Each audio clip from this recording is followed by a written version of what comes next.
Newman, Chief Analyst at TM4. Delighted to be here with Maxim Nartov. Maxim is Chief Business Officer at Nexign, and we're delighted to have Nexign support our flagship research report, Telco Revenue Growth Taking to the Next Level.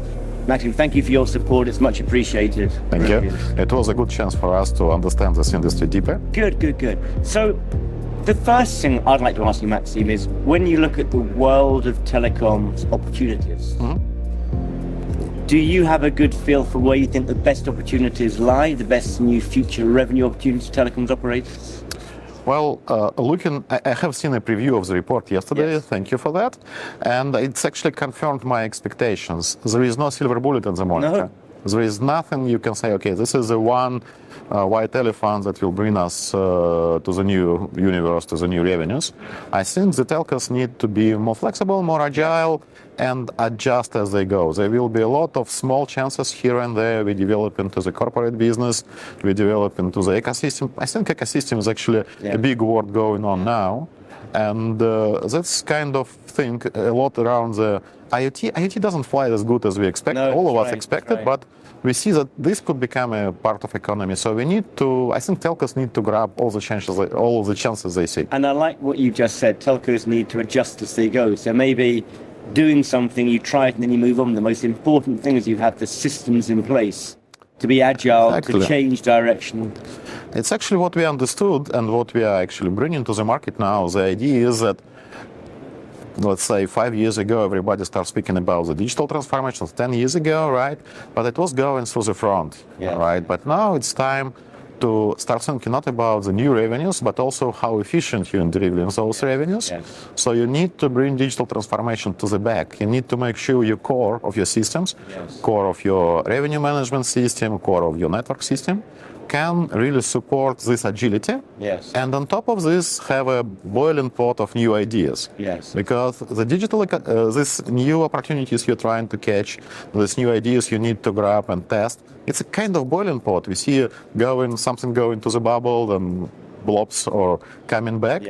But you need to have this agile environment to keep it and be working with our customers on this. But from the other side, it's very important that you have a solid core that support all those changes. You don't have a chance to have, 5 silos dedicated to each of new opportunities. It will be too expensive and it will not really help you with the TCO, with how to say it, the L part of the P&L, right? So you need to adjust yourself on the back, but keep this boiling pot on the top, because this boiling pot is something to bring new money.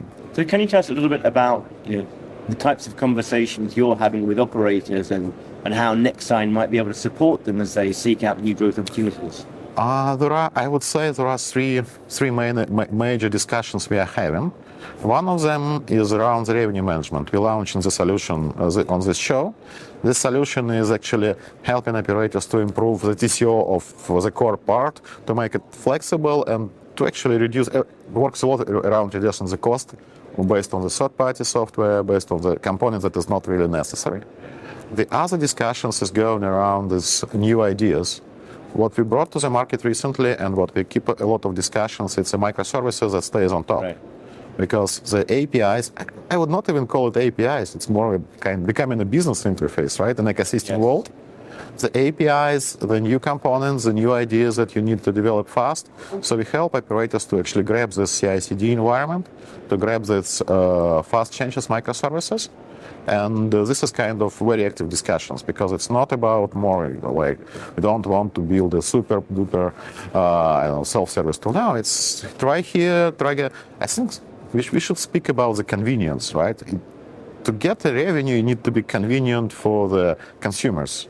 And that's where the microservices helps, because convenient now in this very different world, in the world that people have their habits, and they want to stay with their habits, you need to be convenient for everybody. For me, for you, for, young people around, for people who have a different behavior, usage habits. And that's kind of very important. And maybe to extend a little bit this topic, the third discussions we're having is around the employees. Because telcos now becoming more of IT companies, right? It's not any more, people who connecting the wires, right? They providing the services, so they need to work with employees who are IT people to compete with the IT companies, and that's one of the very active point for us now. We introduced a solution around employee experience, and a lot of people is asking about it. They start to understand how to engage those IT people, how to do gamification for them, how to make your job offer attractive, and that's where we are working. And I guess it's if they have strong IT people, it makes it easier for you to engage with them. Exactly. That's also a story, because it helps us actually to build more, better connection, to have more productive relations. Because before that, all the idea around managed services is beautiful, but now they're getting this experience back to them, this knowledge back to the telcos, and it helps us to really build a good solution, solid solution, not something, out of thin air.